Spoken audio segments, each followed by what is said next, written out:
Hi, welcome to Live at 12:05. My name is Sheila Williams-Morales, and I'm the registrar here at the Isle of Wight County Museum. And today we're going to talk about autograph books. When I think of autograph books, I think of those souvenir books at Disney World where you can collect Mickey Mouse's signature. But autograph books have had a long and layered history. They were the predecessors of what we know as today as yearbooks or guest books. One of the earlier instances of an autograph book was in the 16th century in Central Europe. It was called Album Amicorum, which translates to Book of Friends. It was really popular with students and scholars. They would collect each other's signatures, and it kind of acted as an early list of references.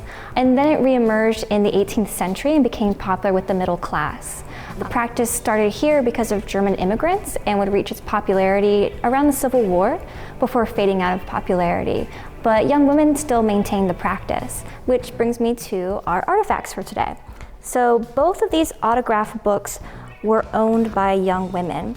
This one was owned by a woman named Ina, and this one was owned by a woman named Hattie.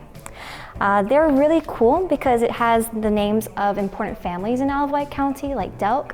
It also shows movement. Ina in particular, her earlier messages start in Oak Grove Parsonage before going to Sycamore Lawn and then having predominantly Smithfield. And I also like them because it shows a bit of the personality of who owned them.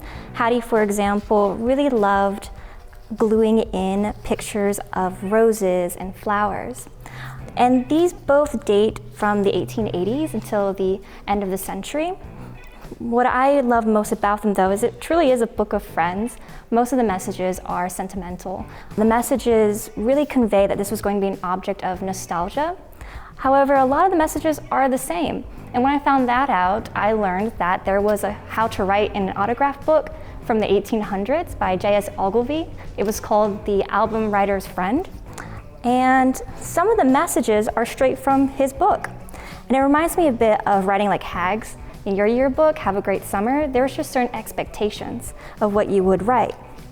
And one of the messages is from another young woman, Bertie Gray, in 1886. And she wrote, "When the golden sun is setting and from care your mind is free, when of the absent ones you are thinking, will you sometimes think of me?"